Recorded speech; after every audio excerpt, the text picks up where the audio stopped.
YouTube channel best kitchenette में है ना। और आज हम लोग आए अपने मिर्ची होटल नासिक साइट पर, जहां पर 2 BHK फ्लैट को हम फुल फर्निश कर रहे हैं। इससे पहले कि वीडियो स्टार्ट हो जाए, अगर आपने चैनल को सब्सक्राइब नहीं किया तो चैनल को सब्सक्राइब कर लीजिए और नोटिफिकेशन की बेल आइकन कॉल पर क्लिक कर लीजिए ताकि मेरी हर आने वाली वीडियो आपको टाइम पर मिले।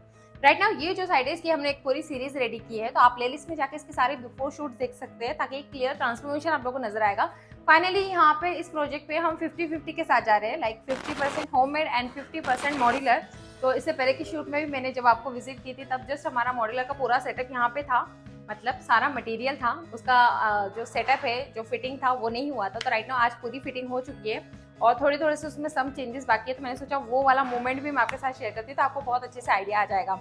तो ये हमारा लिविंग रूम है। जैसे मैंने उस टाइम पे आपको कहा था कि हमने पहले यहाँ पे 3D में जैसे आप देखोगे तो मंदिर का हमने यहाँ पे प्लान किया था, देन उसके बाद हमने मंदिर को कुछ इस तरह से शिफ्ट कर दिया और यहाँ पे ये वाला बॉक्स रेडी कर दिया जिसकी मैं आपको बात कर रही थी। और इसके अंदर हमने स्पॉटलाइट को रिमूव करके पूरे प्रोफाइल लाइट्स ऑर्गेनाइज कर दिया। एक्चुअली यहाँ पे लाइट पॉइंट अभी तक नहीं आया है, मतलब लाइट कनेक्शन नहीं आया है।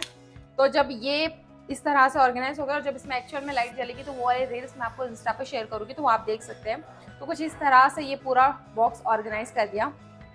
देन उसके बाद यहाँ पे ये हमारा मेन एंट्रेंस है और यहाँ पे हमारा शू रैक वाला एरिया था, जो कि उस टाइम पे मैंने आपको ये वाला पॉइंट एक्सप्लेन किया था।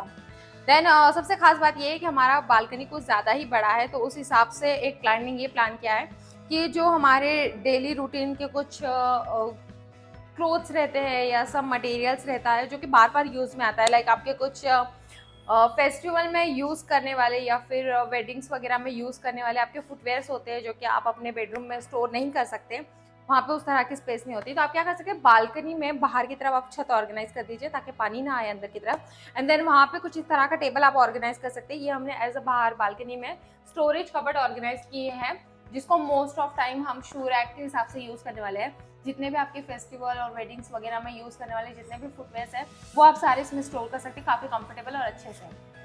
और देन इसके ऊपर आप छोटी सी गद्दी डाल सकते हैं ताकि अगर आपको बालकनी में बैठ के जो शाम के वक्त गपशप लगानी है तो आप इसको एज अ टेबल वाइज भी यूज़ कर सकते हैं। तो ये काफ़ी कंफर्टेबल है यूज़ के लिए।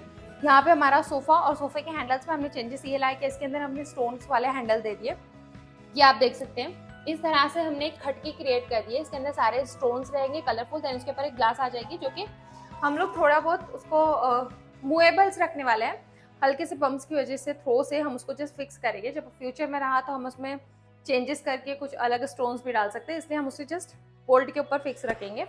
देन यहाँ पे जैसे मैंने कहा था एक भारतीय बेटिक टाइप, ये पूरा 1 फीट का हाइट है, नीचे ड्रॉवर्स दे दिए ये वाले ड्रॉवर्स और इसके ऊपर बड़ी सी गद्दी डाल देंगे तो ये भी कंफर्टेबल है। घर में अगर कोई ज़्यादा ओल्ड एज जैसे पर्सन है जो कि बेड पे कंफर्टेबल नहीं है सोना, तो आप इसके ऊपर भी उन्हें सुला सकते हैं या फिर जब फंक्शंस वगैरह रह रहे घर में तब भी इसका बहुत अच्छे से यूटिलाइज हो सकता है पार्टी के टाइम्स।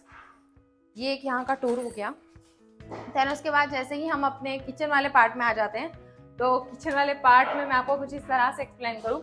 यहाँ पे जैसे मैंने 3D में एक्सप्लेन किया था कि यहाँ पे हमारा पूरा फ्रिज का आ जाएगा एरिया, तो फ्रिज यहाँ पे कवर कर रहा है जहाँ पे लाइट पॉइंट भी है। और यहाँ पे हमारा स्टोरेज यूनिट एरिया हो गया।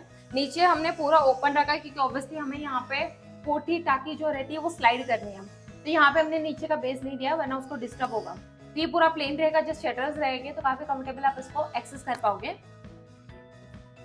यहाँ पे हमने जो शटर्स देते हैं और उसके अंदर एक शेल्फ दे दिया, तो जो आपके बड़े बड़े डिब्बे 5-6 किलो के जो डिब्बे होते हैं स्टील के, तो वो आप इसमें स्टोर कर सकते हैं। ऊपर जैसे मैंने बताया 2 ग्लास की शटर्स, जो आपको बहुत रेयर क्रॉकरी लगती है वो आप उसमें ऑर्गेनाइज कर सकते हैं क्योंकि ऑब्वियसली इतनी हाइट पर है तो डेली रूटीन में तो हम इसे एक्सेस नहीं कर पाएंगे। तो बहुत रेयर क्रॉकरी जो आपको जस्ट किसी ने गिफ्ट दिया है या जस्ट शो के लिए रखनी है वो आप उसमें स्टोर कर सकते हैं। यहाँ पे जस्ट मैंने एक्सप्लेन किया था कि सिर्फ शटर दे देंगे और इसके अंदर मिडल में कोई शेल्फ नहीं डालेंगे बिकॉज इसकी डिप काफ़ी ज़्यादा कम है। तो यहाँ पे हम जस्ट कुछ बड़े बड़े डिब्बे एक के ऊपर एक रख कर उसे अरेंज करेंगे और यूज़ करेंगे। यहाँ पे हमारा ट्रॉली वाला सेटअप अभी फिलहाल राइट नाउ उसके सामने शटर से तो मैं इन्हें ओपन नहीं कर पाऊंगी, बट मैं इसका एक और शूट करूँगी जो फाइनली पूरा कंप्लीट हो जाएगा। तो एक शूट करेंगे हम जिसमें हम रेट और इसका एक्चुअल टाइम ड्यूरेशन कितना लगा इसे डिलीवर करने में वो भी हम देखेंगे। यहाँ ऊपर सारे कैबिनेट्स, देन यहाँ पर चिमनी। उसके बाद हम ये वाले बेडरूम में चलते हैं। जैसे ही हम अपने सेकंड बेडरूम में आ जाते हैं, तो ये हमारे सेकंड बेडरूम में उस वक्त मैंने एक्सप्लेन किया था कि अगर आपको किसी बेडरूम में ड्रेसिंग नहीं चाहिए, जिस बच्चों का नॉर्मल यूज़ रहता है, तो आप इस तरह का साइड टेबल ले लीजिए, उसमें सम ड्रेसिंग का मटेरियल, और यहाँ पे जस्ट वॉल पे आप मिरर हैंग कर दीजिए, तो काफ़ी अच्छा और छोटा सा स्मॉल हमारा ड्रेसिंग रेडी हो जाता है। यहाँ पे हम अपना ओल्ड जो फर्नीचर है उसको जस्ट यूटिलाइज करने वाले हैं इस बेडरूम में। देन यहाँ पे पूरा डक था, डक के लगभग मैंने जब भी स्पेस बताई थी कि 23 से 24 इंच का, इससे भी ज़्यादा है वो एक्चुअली।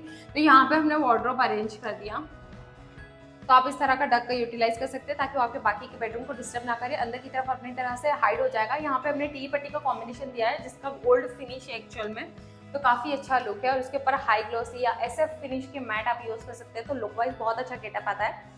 यहाँ पे जो इसका कॉम्बिनेशन था वो कैपेचिनो शेड का है, जो कि हाई ग्लोसी लैमिनेट है। देन इसका सेटअप अभी बाकी है, लॉक सिस्टम बाकी है। यहाँ पे हमने बहुत प्यारा सा स्टडी टेबल ऑर्गेनाइज किया था कैपेचिनो शेड की वजह से, क्योंकि यहाँ पे छोटा सा विंडो आ गया है, लगभग चौड़ाई में मैं कहूँ तो 13 से 14 इंच का विंडो है। तो यहाँ से जो नेचुरल लाइट थी वो काफ़ी अच्छी थी, तो हमें ज़रूरत थी कि हम यहीं पर लें।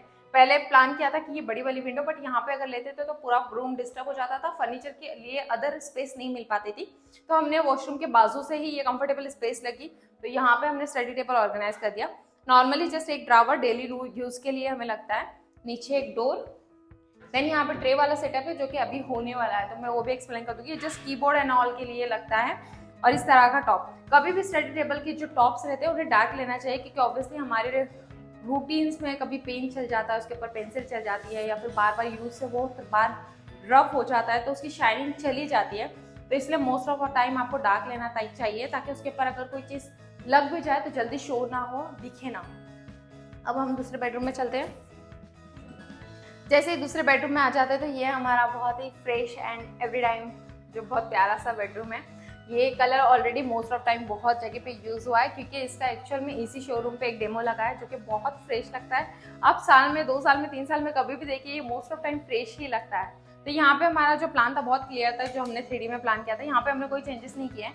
यहीं पे हमारा सेम बेड रहेगा, उस साइड पे हमारा ड्रेसिंग विथ लाइट पॉइंट के साथ, वो भी काफ़ी बड़ा है, और ऊपर की तरफ लॉफ्ट था, तो जो शटर लगा के हम इसे हाइड करेंगे। देन यहाँ पे ये हमारा वार्डरोब आप देख सकते हैं, मॉड्यूलर में भी कुछ इस तरह की डिज़ाइन पॉसिबल है।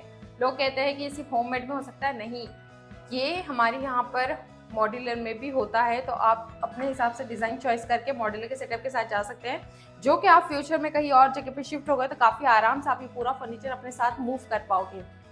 कुछ अंदर का इस तरह से पूरा सेक्शन। देन यहाँ पे मिडल में एक लॉक आ जाएगा, हैटिज का लॉक, जो कि काफ़ी कंफर्टेबल रहेगा आपको एक्सेस के लिए। फ्रंट से इसकी पूरी स्ट्रिप्स आ जाती है, ताकि ये जो गैप्स है ये कभी शो नहीं होगा। देन ऊपर वाला स्पेस भी पूरा पैक हो जाएगा, जैसे कि मैंने बताया इसका काम चल रहा है अभी भी। और मैं आपको ड्रेसिंग एक बार दिखा देती हूँ। ड्रेसिंग का सेटअप कुछ इस तरह से कि इसके हैंडल्स अभी लगने बाकी है, तो ये प्रोसीजर चल रहा है, जस्ट इस तरह से आएगा। ये पहले इसके अंदर का सेक्शन है, देन ये इस तरह से लगता है, तो लुक वाइज कुछ इस तरह दिखता है। तो ये सब सेटअप लगने वाला है। 3 ड्रावर्स ले लिए हैं नॉर्मली, यहाँ पे लाइट पॉइंट्स आ जाएगी, अंदर पूरा स्टोरेज आ जाएगा। स्टोरेज की डीप लगभग 13 इंच है, और सारे शेल्फ मूवेबल है। इन फ्यूचर अगर आपको कुछ ज़्यादा बड़ा स्टोर करना है, बॉटल्स वगैरह, आप स्टोर कर सकते हैं। ऊपर लाइट पॉइंट आ जाएगा, तो पूरी लाइट्स यहाँ पे शो होगी। देन पूरा फुल स्क्रीन मिरर आ जाएगा, तो काफ़ी कंफर्टेबल है इसे यूज़ करना। तो फाइनली इसका मैं एक और शूट करूँगी, जिसमें मैं आपको रेट और टाइम ड्यूरेशन सब शेयर करने वाली हूँ। और भी बहुत सारी चीज़ें हैं, क्योंकि अभी ये जस्ट रनिंग प्रोजेक्ट है, तो इसमें बहुत सारी चीज़ें अभी बन रही हैं। तो जैसे इसके कुछ, हाँ, अगर आप इस पूरे वीडियो को, और मेरे और भी बहुत सारे वीडियोस है साइट से जहाँ पे हम शूट कर रहे हैं, अगर उन सब साइट्स को आप शॉर्ट में देखना चाहते हो तो इंस्टा पे मुझे फॉलो कर सकते हैं, जहाँ पे हमने हर साइट्स के बहुत सारे शॉर्ट्स शेयर किए हैं, जिसमें बहुत सारे यूनिक आइडियाज़ आपको अप्लाई करने के लिए मिल जाएंगे। उम्मीद करती हूँ आज का वीडियो आप लोगों को पसंद आया होगा। चैनल को सब्सक्राइब कीजिए, वीडियो को लाइक कीजिए, और जितना चाहे उतना शेयर कीजिए। मिलते हैं अगले नए एपिसोड के साथ, तब तक के लिए बाय बाय।